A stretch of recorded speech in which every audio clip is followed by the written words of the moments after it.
Hello दोस्तों, कैसे हैं आप सब। आई होप कि आप सभी हमेशा की तरह बहुत अच्छे होंगे। दोस्तों, रोज़ की तरह एक बार फिर से मैं आपके लिए लेकर आ चुकी हूँ ढेर सारी ऐसी नई नई टिप्स एंड ट्रिक्स और कुछ ऐसे घरेलू जुगाड़ जिसकी मदद से आपके घर के मुश्किल काम बेहद आसान हो जाएंगे और साथ ही साथ बेकार हो चुकी चीज़ों को आप किस तरीके से घर में रीयूज़ कर सकते हैं और अपने घर के फालतू खर्चों को भी रोक सकते हैं। तो वीडियो ज़रा से भी पसंद आए तो प्लीज़ एक लाइक ज़रूर से करिएगा और दोस्तों के साथ शेयर करना बिल्कुल भी मत भूलिएगा ताकि इन सारी ट्रिक्स का फ़ायदा बाकी लोग भी उठा सकें। तो फिर चलिए दोस्तों, शुरू करते हैं आज की इस यूजफुल वीडियो को। तो चलिए दोस्तों, फटाफट से देख लेते हैं आज की हमारी पहली यूजफुल ट्रिक को। दोस्तों, अपने घर में खाने पीने के सामान को रखने के लिए हम हमेशा इस तरीके के डब्बे या फिर कंटेनर का इस्तेमाल करते हैं, लेकिन इस्तेमाल करने के बाद कई बार इनमें से खाने पीने की बैड स्मेल आती ही रहती है, जैसे अचार की बर्नी में से हो या फिर जैम की कोई बॉटल हो या फिर मसालों का कोई और डब्बा। लेकिन इन डब्बों में से कई बार ना साफ करने के बाद भी इतनी बुरी बैड स्मेल आती है कि हम कोई दूसरा सामान इसमें नहीं रख पाते हैं। तो यहाँ पर एक छोटा सा काम करके आप इसकी बैड स्मेल को हमेशा के लिए रिमूव कर सकते हैं। इसके लिए आपको इसे अलग से धोने की जरूरत नहीं पड़ेगी। बस एक कटोरी में लेना है आपको थोड़ा सा यहाँ पर कसूरी मेथी, थोड़ा सा घी और ये तेज पत्ता। तो 2 तेज पत्ते को इस तरीके से क्रश करके आपको इसके ऊपर डाल देना है और बढ़िया से इन सारी चीज़ों को मिला लेना है। अब इन सारी चीज़ों को मिलाने के बाद आपको यहाँ पे माचिस से इसको जला लेना है। अब आपके घर में जितने भी कांच के बर्तन हैं या कांच की बर्नी है, इवन प्लास्टिक के डब्बे भी अगर हैं जिनकी बैड स्मेल बिल्कुल भी नहीं जा रही है, तो आप यहाँ पे इसको इस तरीके से जलाने के बाद जब अच्छे से जल जाएगा तो इसको बुझा लेना है। उसके बाद वो बर्तन जिसमें से बैड स्मेल आ रही है इस तरीके से आपको कवर कर देना है। तो मेरे पास यहाँ पे प्लास्टिक के कंटेनर है जिसमें मैंने काफी सालों से अचार रखा हुआ था। साफ करने के बाद भी इसकी बैड स्मेल बिल्कुल भी नहीं जा रही थी, लेकिन इस ट्रिक का इस्तेमाल करने के बाद कुछ ही सेकंड के अंदर इसकी बैड स्मेल पूरी तरीके से रिमूव हो गई है। तो यहाँ पर आप इसी तरीके का इस्तेमाल करके अपने घर के बाकी डब्बों और कंटेनर की बैड स्मेल को भी रिमूव कर सकते हैं। तो है ना बहुत ही कमाल की ट्रिक। चलिए फटाफट से देख लेते हैं हमारी अगली यूजफुल ट्रिक को। बहुत सारी लेडीज ऐसी होती हैं जो कि हाथों से कपड़े धोने की बजाय वॉशिंग मशीन में ही कपड़े धोना पसंद करती हैं। खासतौर पर जो वर्किंग वुमेन होती हैं उनको बहुत ज़्यादा टाइम लगता है हाथों से कपड़े धोने में, इसीलिए वो ज़्यादातर वॉशिंग मशीन का ही इस्तेमाल करती हैं। लेकिन वॉशिंग मशीन में भी साफ़ करने के बाद भी कुछ कपड़े ऐसे होते हैं जो कि बिल्कुल साफ़ नहीं हो पाते, जैसे कमीज के ये कॉलर हैं। इनको कितना भी हम वॉशिंग मशीन में अच्छे से वॉश कर लें, लेकिन फिर भी इनके कॉलर के जो मैल है रह ही जाता है। तो इससे पहले आप एक काम कर सकते हैं, जब कभी भी आपको वॉशिंग मशीन में इस तरीके की शर्ट या फिर टी शर्ट जो कॉलर वाली होती हैं अगर आपको धोनी है, तो आपको एक काम करना चाहिए। हमेशा इस पर थोड़ा सा या तो आप कोलगेट या फिर आप शैम्पू या फिर दोनों चीज़ों को अप्लाई कर लीजिए। उसके बाद आप देखेंगे कि आपको बिना हाथ लगाए आपके कॉलर और शर्ट के जितने भी गंदे कॉलर थे वो बिल्कुल एक बार में ही क्लीन हो गए हैं। फिर चाहे आप इन कपड़ों को वॉशिंग मशीन में धोइए या फिर किसी बाल्टी में धोइए, आपको ज़्यादा मेहनत नहीं करनी पड़ेगी इनके कॉलर को साफ करने के लिए। एक बार में ही ये सारे कॉलर साफ हो जाएंगे। बस वॉशिंग मशीन में अगर आप कपड़े धो रहे हैं तो इसी ट्रिक का इस्तेमाल करिएगा। आई होप कि आपको ट्रिक पसंद आई होगी। चलिए दोस्तों, फटाफट से देख लेते हैं हमारी अगली यूजफुल ट्रिक को। अक्सर कई बार घर में काम करते वक्त हम इतना ज़्यादा बिजी हो जाते हैं कि हमारा ध्यान कई बार कुकर की सीटी की तरफ ही नहीं जाता और हमें ध्यान ही नहीं होता कि सीटियां कितना आ चुकी हैं। होता यह है कि उसमें कई बार फिर खाना जलना शुरू हो जाता है। खास तौर पे जब कभी भी हम चावल वगैरह बनाते हैं तो कभी ना कभी आपके साथ भी ऐसा हुआ होगा कि सीटियाँ ज़्यादा लग गई हैं और चावल के जलने की स्मेल आ रही है।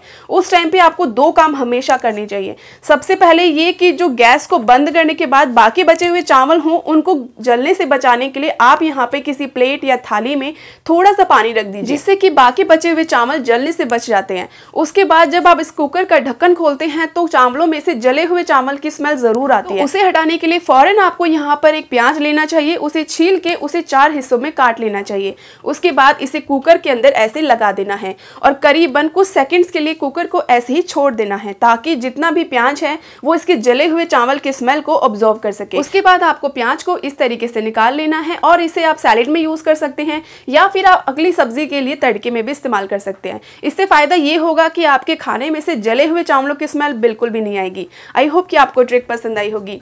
चलिए दोस्तों, अगली ट्रिक देख लेते हैं। अगली ट्रिक हमारी यहाँ पर चाय पत्ती को लेके आती है। चाय पत्ती एक ऐसी चीज है जिसका इस्तेमाल हम हमेशा चाय में ही करते हैं, जिससे हमारी थकान दूर हो जाती है, एक अलग ही एनर्जी आती है। तो यहाँ पर आज मैं चाय का इस्तेमाल करने वाली हूँ बिल्कुल अलग तरीके से, जो कि आपने आज से पहले कभी नहीं देखा होगा। तो यहाँ पर मैंने थोड़ी सी चाय पत्ती ले ली है। इस चाय पत्ती के इतनी ज़्यादा फायदे हैं ना, जिनको हमें अक्सर पता नहीं होता, लेकिन ये बाकी कामों में भी हमारे काम आ सकती है। तो यहाँ पर सबसे पहले मैंने एक प्लेट में चाय पत्ती को निकाल लिया है। अब यहाँ पे कोई भी आप रुमाल ले लीजिए या फिर कोई भी कपड़ा ले लीजिए। 2 चम्मच के करीब आप इसके बीच में डाल दीजिए थोड़ी सी चाय पत्ती। अब यहाँ पे इस कपड़े को बढ़िया से ऐसे गांठ लगा दीजिए। तो यहाँ पर हम इसका यूज़ करने वाले हैं आज अपने फ्रिज के अंदर, क्योंकि फ्रिज में हमारा कई बार इतना सारा सामान रखा होता है और कई बार कुछ सामान ऐसा होता है जिसमें से बहुत ही ज़्यादा स्मेल आ रही होती है। जैसे कई बार हम सब्जी खुली छोड़ देते हैं, या फिर हम इसमें कटा हुआ प्याज छोड़ देते हैं, या फिर लहसुन छोड़ देते हैं, या फिर कभी अचार वगैरह रख देते हैं, जिससे कि कभी ना कभी हमारे फ्रिज में से बहुत ही ज़्यादा बुरी स्मेल आने लगती है। और जो चाय पत्ती होती है उसकी कुछ प्रॉपर्टीज़ ऐसी होती हैं जो कि बैड स्मेल को बहुत ही जल्दी ऑब्जॉर्व करती है। तो इसे आप अपने फ्रिज के सेंटर में या कहीं भी रख दीजिए। इससे फ्रिज की जितनी भी बैड स्मेल है वो पूरी तरीके से कुछ ही घंटों में रिमूव हो जाएगी। अगली यूजफुल ट्रिक आती है दोस्तों हमारी हरी मिर्च को लेके। जब कभी भी हम हरी मिर्च लेकर आते हैं तो अक्सर इसकी डंठल को निकाल कर अलग फेंक देते हैं, लेकिन इसकी डंठल को फेंकने की गलती आप बिल्कुल भी मत करिएगा। सबसे पहले लीजिएगा एक बर्तन और उसमें थोड़े से बर्फ के टुकड़े डाल दीजिएगा। तो मैंने एक बर्तन में काफ़ी सारे बर्फ के टुकड़े ले लिए हैं। अब जितनी भी हरी मिर्च आपके पास है उसकी डंठल को निकाल के आपको अलग कर देना है, लेकिन इसे फेंकना नहीं है, बल्कि इसे इस बर्फ के अंदर डाल देना है। क्योंकि बर्फ के अंदर मिलके इसके अंदर एक ऐसा रिएक्शन होता है जो कि हमारे पौधों के लिए बहुत ही ज़्यादा ज़रूरी होता है। कई बार आपने देखा होगा पौधों को कीड़ा लग जाता है या पौधे अपने आप ही सड़ने शुरू हो जाते हैं, लेकिन ये दोनों चीज़ों को मिलाने के बाद आप कुछ देर इसको ऐसे ही छोड़ दीजिए जब तक कि बर्फ पूरी तरीके से मेल्ट ना हो जाए। यहाँ पर मैं इन दोनों चीज़ों को बढ़िया से पहले मिक्स कर देती हूँ। जब इसका पानी पूरी तरीके से बन जाएगा उसके बाद किसी भी स्प्रे वाली बॉटल में इसका इस्तेमाल आपको कर लेना है। अब ये जितना भी पानी है इसे बॉटल के अंदर मैं ट्रांसफर कर देती हूँ और साथ ही साथ ये जितनी भी डंठल है ना इसको भी इसके अंदर डाल देना है। अब यहाँ पे आप इसे स्टोर भी कर सकते हैं काफ़ी लंबे समय तक। ये बिल्कुल भी ख़राब नहीं होता है क्योंकि ये नॉर्मल पानी ही है, लेकिन ध्यान रखिएगा ठंडे पानी का इस्तेमाल ज़रूर से करिएगा। तो अगर आप भी उन लोगों में से हैं जिनको गार्डनिंग का शौक है या फिर आपके घर में भी ढेर सारे पौधे हैं और अगर वो कभी ना कभी ऐसा होता है कि ख़राब हो जाते हैं, सड़ जाते हैं या फिर कीड़ा उनको खाने लगता है, तो जो ये मिर्च का पानी होता है ना ये बहुत ही ज़्यादा असरदार होता है उन कीड़ों को मारने के लिए। अगर आपके पौधे अपने आप ही सड़ने लग जाते हैं सही तरीके से खाद और पानी देने के बाद भी, तो आप एक बार ये वाली ट्रिक यूज़ करके देखिएगा। अगर आपके पौधों में कीड़ा लगा होगा तो इस पानी से वो कीड़ा मर जाएगा और आपके पौधे बहुत अच्छे से ग्रो करेंगे। तो मुझे तो ये वाली ट्रिक बहुत पसंद आई क्योंकि मैंने पर्सनली इसका कई बार इस्तेमाल किया है। कई बार ऐसा होता है कि पौधों में सही पानी सही खाद देने के बाद भी पौधे सड़ने शुरू हो जाते हैं। कई बार मिट्टी में कीड़ा लग जाता है या फिर पौधों में कीड़ा लग जाता है। तो आप इस ट्रिक को यूज़ करके ज़रूर से देखिएगा। तो दोस्तों ये कुछ छोटे छोटे ऐसे टिप्स एंड ट्रिक्स हैं जिसका इस्तेमाल अगर आप करते हैं तो आपकी लाइफ तो आसान होती ही है, साथ ही साथ आपके घर के काम भी बेहद आसान हो जाते हैं। और इन सारे ट्रिक्स के ऊपर किसी तरीके का कोई भी फालतू खर्चा नहीं होता है। उम्मीद करती हूँ कि हमेशा की तरह आपको ये सारी टिप्स पसंद आई होगी। वीडियो अच्छी लगी हो तो रोज़ की तरह एक लाइक ज़रूर से करिएगा, दोस्तों के साथ शेयर करना बिल्कुल भी मत भूलिएगा और साथ ही साथ चैनल पर पहली बार आए हैं तो सब्सक्राइब ज़रूर करिएगा। तो चलिए दोस्तों कल फिर मिलती हूँ आपसे एक ऐसे ही नए वीडियो के साथ कुछ नए नए टिप्स एंड ट्रिक्स के साथ। तब तक के लिए आप सभी अपना ख्याल रखें। हर हर महादेव।